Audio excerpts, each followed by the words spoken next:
Everyone, स्वागत है आपका हमारे online learning platform target Gurukul पे। और यहाँ आज हम बात करेंगे महात्मा गांधी काशी विद्यापीठ बनारसी विश्वविद्यालय में आपके एलएलबी एंट्रेंस के सिलेबस के बारे में, उसके पैटर्न के बारे में।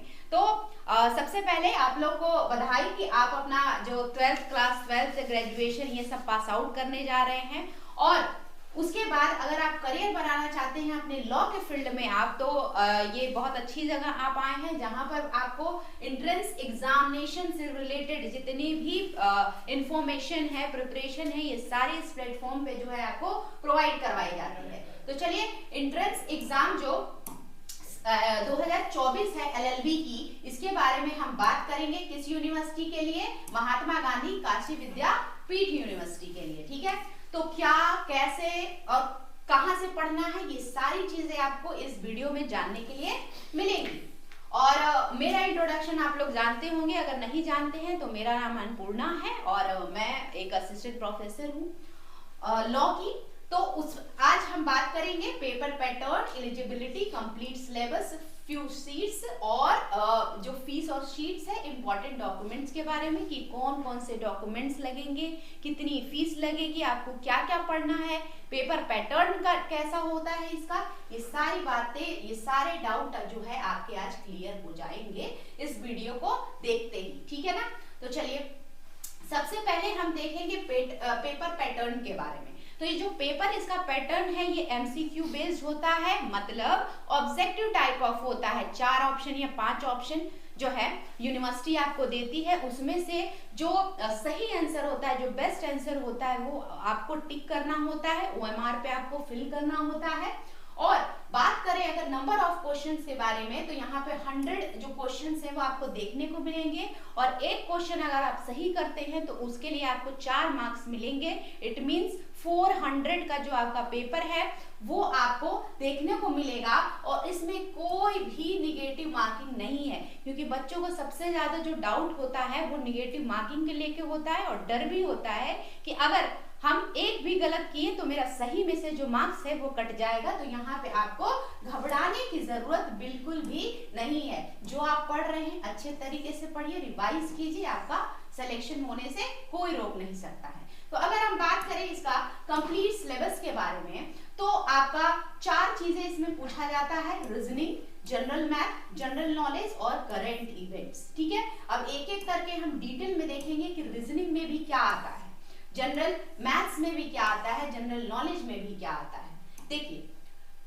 जनरल जो रीजनिंग है उसमें analogies, series, sitting arrangement, syllogism, blood relation, logical sequence and matching और कैलेंडर एंड क्लॉक्स आते हैं। मतलब अगर आप नॉर्मल जनरल कंपटीशन के रीजनिंग देखते होंगे, जैसे एसएससी हो गए 10+2 लेवल के, या फिर बैंकिंग के, नॉर्मल बैंकिंग तो हाई लेवल चला गया, लेकिन जो एसएससी का 10+2 या फिर जो कह ले एमटीएस लेवल के जो एग्जाम होते हैं एसएससी के, उस लेवल के आपको क्वेश्चन इसमें देखने को मिलेंगे रीजनिंग के। ठीक है, तो अगर आपके पास प्रीवियस ईयर कहीं से जुगाड़ हो पाता है तो देखिए, वरना हमारे जो प्लेटफॉर्म है उसके साथ जुड़े रहिए, आपको कुछ कुछ आइडिया जरूर मिलता रहेगा। प्रीवियस ईयर क्वेश्चंस भी आपके साथ डिस्कस करे जाएंगे। ठीक है, अब बात करें अगर जनरल मैथ के बारे में, तो number theory and basic arithmetic, time and distance and speed, fraction and equation, mixture and allegation, time and work, probability,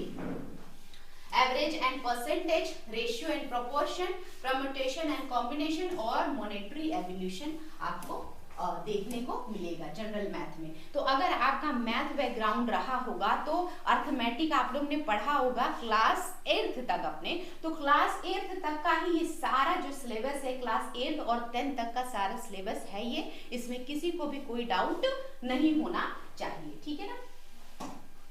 next जो है आपका वो है जनरल नॉलेज। जनरल नॉलेज में है Indian history, Indian geography, general science, static GK और current affair. और एक जो है और इम्पोर्टेंट वो है पॉलिटी। पॉलिटी का जो कॉन्स्टिट्यूशन एस्पेक्ट है वो आपसे पूछा जाता है। जनरल जीके में स्टैटिक जीके क्या होता है?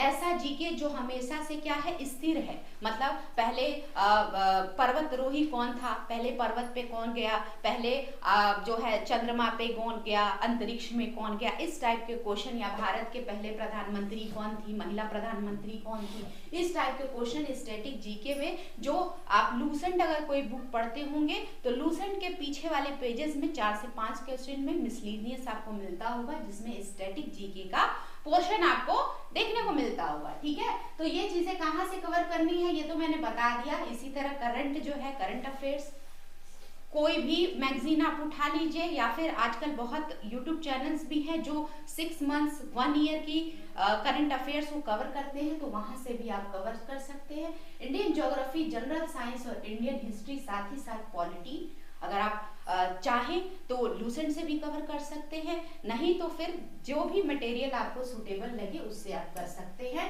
खास करके 10 से 12 तक का इसमें लेवल होता है, 12 तक के लेवल का ये पूछता है क्वेश्चन। ठीक है, ये आपके कोर्स की फीस है, कितनी फीस है तो 3190 rupees per yearly, I think ये फीस है आपकी। ठीक है, LLB की तो फीस भी आपकी ज्यादा जो है वो नहीं है। अगर बात करें हम सीट के बारे में तो टोटल सीट जो है वो है 66, यानी 66 आपको टोटल सीट जो है महात्मा गांधी काशी विद्यापीठ में LLB के लिए देखने को मिलेगी। सीट बहुत कम है नो डाउट, लेकिन आप अच्छे से अगर प्रिपरेशन करेंगे तो यहाँ पे आपका एडमिशन हो सकता है बहुत आराम से।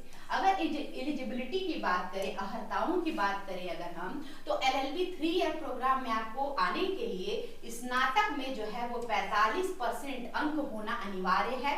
ठीक है, 45% नहीं, 45% आप मत मान के चलेगा, कम से कम आपका 50% होना ही चाहिए। 45% 40% ठीक है, लेकिन आप सेट करके चलिएगा कि 50% मेरा मार्क्स जो है ग्रेजुएशन में होना ही चाहिए। ठीक है ना।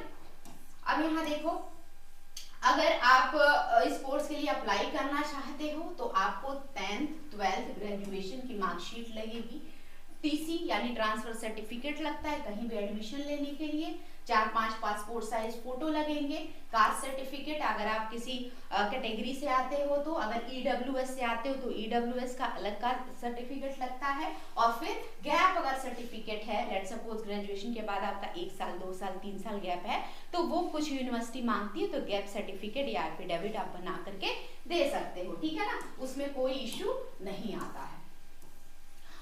और हाँ, अगर आप हमारे साथ जुड़ करके अपने इस प्रिपरेशन को स्टार्ट करना चाहते हैं, अपने इस प्रिपरेशन जर्नी को आप स्टार्ट करना चाहते हैं और हमारा साथ चाहते हैं, तो आप सबसे पहले टारगेट गुरुकुल जो ऐप है प्ले स्टोर से जाकर के वो डाउनलोड कर लीजिए। और हमारा जब आप डाउनलोड करेंगे तो कुछ ऐसा इंटरफेस खुल करके आएगा जिसको आप ओपन करेंगे। यहाँ पे various type of paid courses आपको देखने को मिल जाएंगे।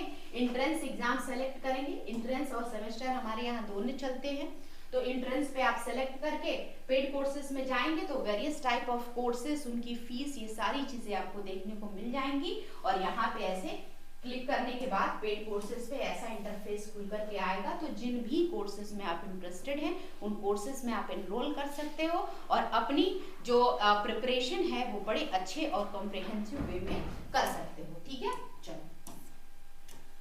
और ये हमारे कुछ छात्र हैं जो हमारी पहचान को और बढ़ाते हैं, आगे बढ़ाते हैं। तो यहाँ पे कुछ विश्वविद्यालय, लखनऊ विश्वविद्यालय के हैं, गोरखपुर यूनिवर्सिटी के एंट्रेंस एग्जामिनेशन में टॉपर विद्यार्थी हैं, स्टूडेंट हैं जो अब पढ़ाई कर रहे हैं, हमारे साथ जुड़े थे पिछले साल एंट्रेंस की प्रिपरेशन करने के लिए, और आज ये बहुत अच्छे से अपने जो ड्रीम यूनिवर्सिटी है उसमें जा करके अपनी पढ़ाई को कंटिन्यू कर रहे हैं। तो यहाँ पे आप सर्च करेंगे तो बहुत सारे आपको देखने को मिल जाएंगी चीजें, और आप हमारे जो सेलेक्टेड कैंडिडेट हैं एंट्रेंस में उससे भी बात करके हमारे कोर्सेज के बारे में पूछ सकते हैं, और हमसे डायरेक्ट तो कांटेक्ट आप कर ही सकते हैं। ठीक है, ज़्यादा जानकारी के लिए डिस्क्रिप्शन में दिए हुए नंबरों पे कॉल कीजिए, और हमारा जो ऐप है और चैनल है इसको सब्सक्राइब कीजिए, शेयर कीजिए।